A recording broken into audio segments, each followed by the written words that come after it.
തദ്ദേശ സ്വയംഭരണ സ്ഥാപനങ്ങളിൽ സമയബന്ധിതമായി ഫയലുകൾ തീർപ്പാക്കുന്നതിനുള്ള നടപടി സ്വീകരിക്കുമെന്ന് തദ്ദേശ സ്വയംഭരണ വകുപ്പ് മന്ത്രി എം.ബി. രാജേഷ് പറഞ്ഞു.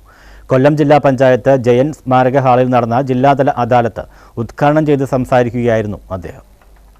തദ്ദേശ സ്വയംഭരണ സ്ഥാപനങ്ങളിൽ സമയബന്ധിതമായി ഫയലുകൾ തീർപ്പാക്കുന്നതിനുള്ള നടപടി സ്വീകരിക്കുമെന്ന് തദ്ദേശ സ്വയംഭരണ വകുപ്പ് മന്ത്രി എം.ബി. രാജേഷ് പറഞ്ഞു.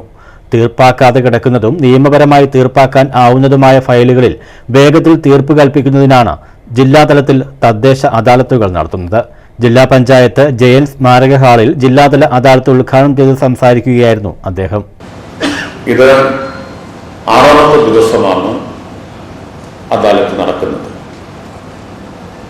എറണാകുളം, പാലക്കാട്, തിരുവനന്തപുരം, ആലപ്പുഴ ജില്ലാ അദാലത്തുകളും കൊച്ചി കോർപ്പറേഷൻ അദാലത്തും പൂർത്തിയാക്കിയിട്ടാണ് കൊല്ലം ജില്ലാ അദാലത്തിലെത്തുന്നത്. ഈ അദാലത്തുകൾ കൊണ്ട് സർക്കാർ ഉദ്ദേശിക്കുന്നത് തദ്ദേശ സ്വയംഭരണ സ്ഥാപനങ്ങളുമായി ബന്ധപ്പെട്ട ആളുകളുടെ തീർപ്പാക്കാതെ കിടക്കുന്ന നിയമപരമായി തീർപ്പാക്കാവുന്ന എല്ലാ പരാതികളും തീർപ്പാക്കുക എന്നതാണ്. കൊല്ലത്തിൽ ഒരിക്കലോ അല്ലെങ്കിൽ 2-3 കൊല്ലം കൂടുമ്പോഴോ ഒരു അദാലത്ത് നടത്തുക, അതുവരെ കെട്ടിക്കിടക്കുന്ന എല്ലാ പരാതികളും അദാലത്തിൽ തീർപ്പാക്കുക എന്നതല്ല.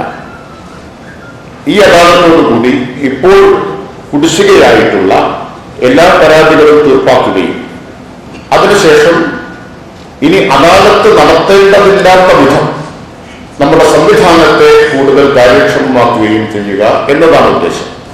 എം. നൌഷാദ് എം.എൽ.എ. ഉദ്ഘാടന ചടങ്ങിൽ അധ്യക്ഷത വഹിച്ചു. Sujith Vijayanpillai MLA., mayor Prasanna Ernest, ജില്ലാ panchayat president doctor P K. Gopan, തദ്ദേശ ഭരണ വകുപ്പ് സ്പെഷ്യൽ സെക്രട്ടറി ടി.വി. അനുപമ, ജില്ലാ കളക്ടർ എൻ. ദേവിദാസ്, മറ്റു ഉദ്യോഗസ്ഥർ തുടങ്ങിയവർ പങ്കെടുത്തു. ന്യൂസ് ബ്യൂറോ, കൊല്ലം.